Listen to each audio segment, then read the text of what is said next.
It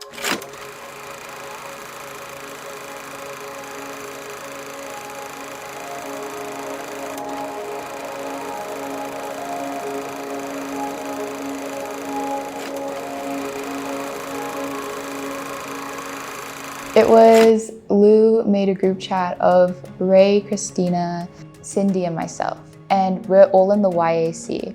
And she's like, guys, I know this is really last minute. We have a YAC emergency meeting at 9 a.m.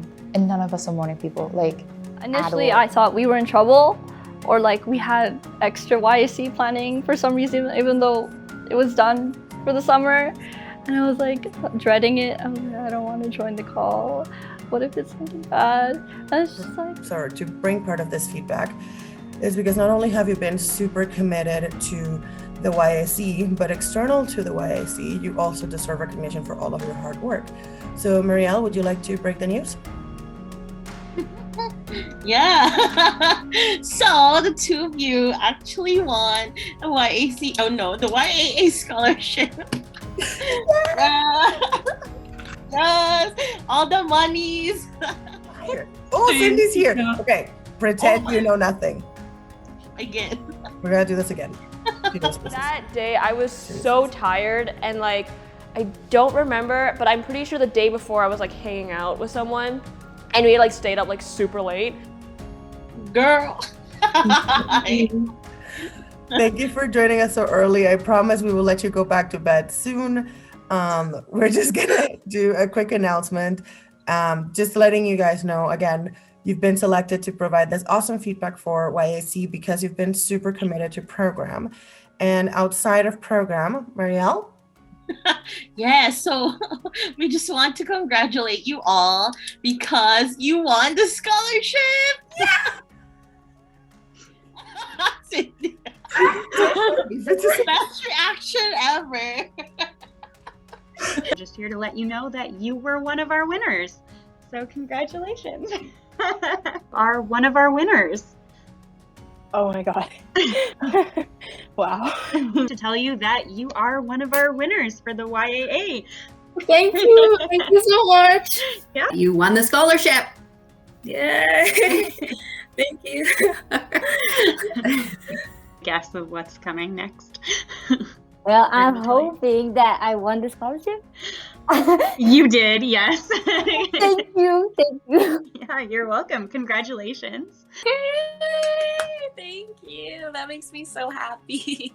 Okay, yeah. Okay, good. Wow, thank you. Congratulations. Oh, thank you. Are one of our winners. So congratulations. Really? Yeah, really. Scholarship this year. Congratulations, hon. Oh my goodness, thank you. Nice. Let's pretend that video doesn't exist. Okay. And let's pretend you just found out. So now is the time for you to make the reaction you want the world to see. Okay, so we'll just say, won the scholarship. Oh my gosh, I can't believe it. I won the scholarship and me of all people. I can't believe it. I'm gonna cry. Like, oh my gosh, this my reaction. Hi, my name is Karatul Ain. Hi, my name is Willie Huang. My name is Janice Pack. My name is Christina Salvino. Hi, I'm Hugo. Hi, my name is Marielle Ocampo. So my name is Zainab. I'm Anna Ducristia. My name is Suhani Vyas. My name is Ray. I'm Abigail Saki. My name is Cindy. My name is Siham Khalid. My name is Nandini Jindia. My name is Palak. My name is Sienna. My name is Caitlin Gibbons. I go to Lord Beaverbrook High School and I am here because I got a scholarship. Yay!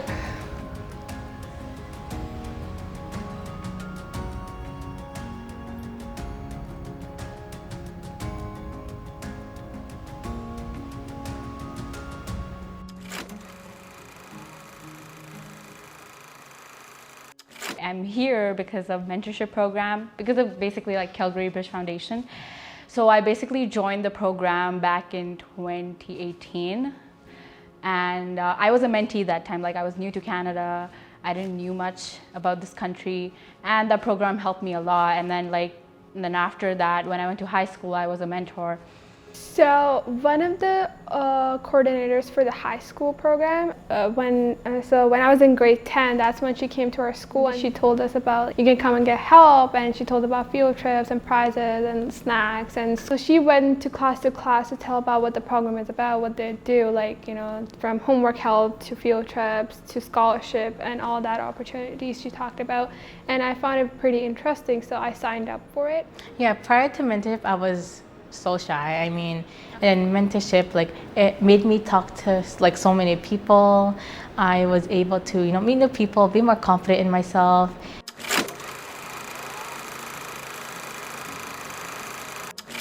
Okay, so this is my art piece. This is like both experimentation of art and like representative of who I am. So at the time I was experimenting with how to draw flowers, and I really liked that idea, so I wanted to really show off those skills in this scholarship. And so what these represent is like, it's like the circle of life. I like being creative. I also like coming up with songs. I write songs for fun, so that's just kind of something I thought I might as well. And I get the opportunity because a lot of scholarships I know, you don't necessarily get to do that. It's usually write an essay, and it's kind of this formatted thing of writing it out. Whereas this time I was like, I get to be creative. I get to show who I more am like in terms of my personality. So I thought that was kind of a cool way to just jump in and dive in and do something fun too. So that's kind of how I looked at the scholarship. The basis around my painting was the fact that I was kind of finding my way still through life, that despite the hardships and Corona, I think there was still many benefits to just having a time where I can only stay at home and I have to use my own creativity to still try to be productive and still try to, I guess, not give up essentially. So my painting was basically this like mountain lake, and it's like foggy, and there's like a bridge in the middle with like a person. And so I wanted to create this atmosphere of just being like a little bit murky, but there's still like advancements to be made in my life. I chose to write a poem about my identity as a Kurdish here in Canada because I sometimes would like struggle with figuring out connecting with my culture because there isn't too many Kurds around. The two main topics I talked about was power of voice and how I built confidence through my passions. I also talked about my school journey, and I also talked about running because I'm a long distance runner. In the essay, I detailed how when I first started high school, I was very scared, and I felt like I felt a lot of pressure because my peers knew what they wanted to do and they had a lot of ambitions in life, and I felt like I didn't. But I realized that like a marathon or like a long distance run, life is something that you have to take really slowly. So I talked about in my essay this idea of self-acceptance and accepting yourself wherever you are in life.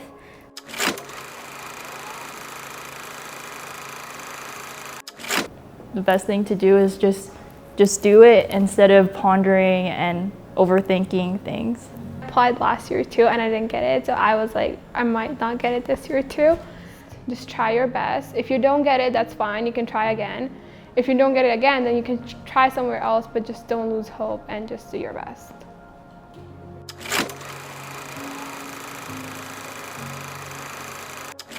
The snow, the first snow. That was, I think, the biggest thing, feeling the white fluffy snow in my hands for the first time, seeing it fall. It was beautiful.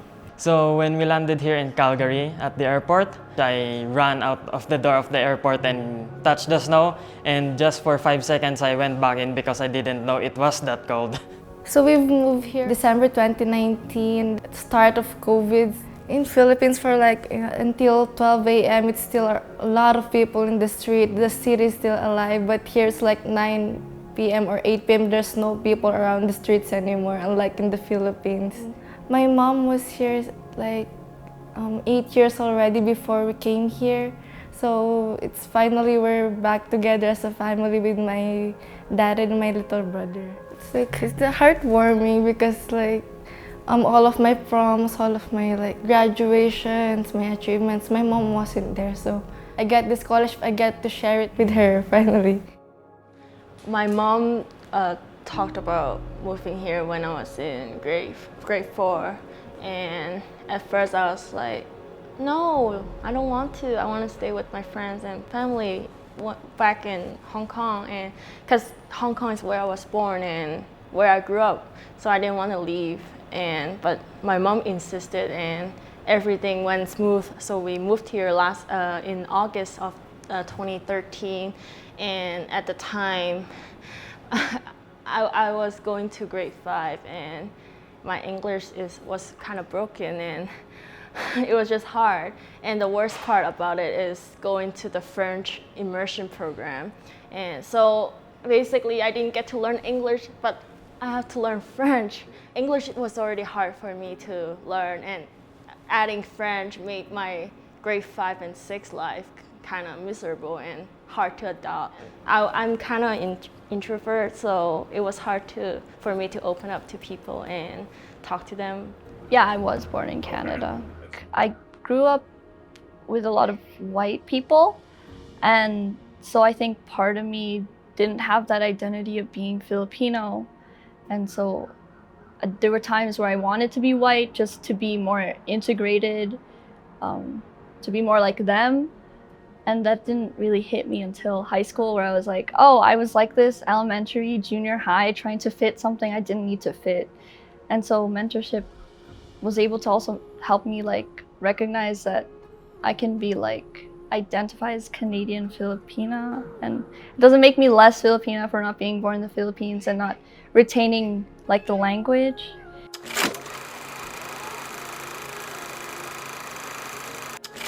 Once I'm done my schooling, I really want to be a pediatrician. I love kids, and I want to see that playing a role in what my interests are. So my interests are science, the anatomy, and I really like kids, so I like putting those interests together to forming a career that I want to have. I work with all sorts of age groups because I volunteer a lot, but I feel like the most connection I feel is when I'm working around kids. I can just understand them, I can sympathize with them, and I can just understand their emotions and play around with that and just, lead them in a way. One really cool thing I got through my programming career was I got invited to speak on the NVIDIA AI podcast because of one of the projects I made, which was a sort of a natural language parser. Basically, what the project was that you could message a bot on Discord to get it to set reminders for you. And you could do it in natural language. You could set a reminder for in 5 minutes, next Tuesday at 5 p.m. You can tell it what subject it is, wherever you want in the sentence. So yeah, it was pretty crazy that I got to speak on that podcast. I want to go into psychology, specifically the counseling side in it. I'm really hoping to get my master's in it, and then hopefully after a couple years of experience, I want to apply for my clinical licensing so I can do clinical psychology. And then hopefully a few more years, I can have enough money saved that I can actually open up a community hub for adolescents in an area where they can just feel safe and like no pressure, if that makes sense. Because I feel like you have pressure at home and you have pressure at school. There's just a spot to have fun, learn new things, relax, be yourself. And if you need it, like you need help, have an option for it.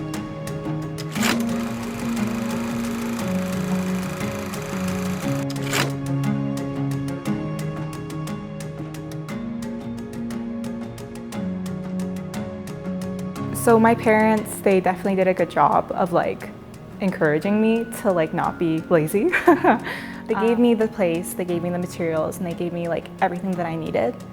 But then from there on, it was like up to me to be able to do everything. So I like can credit them to that and like for like encouraging me, of course. But I would say the person that was like very instrumental in my journey towards this is like my sister, my older sister.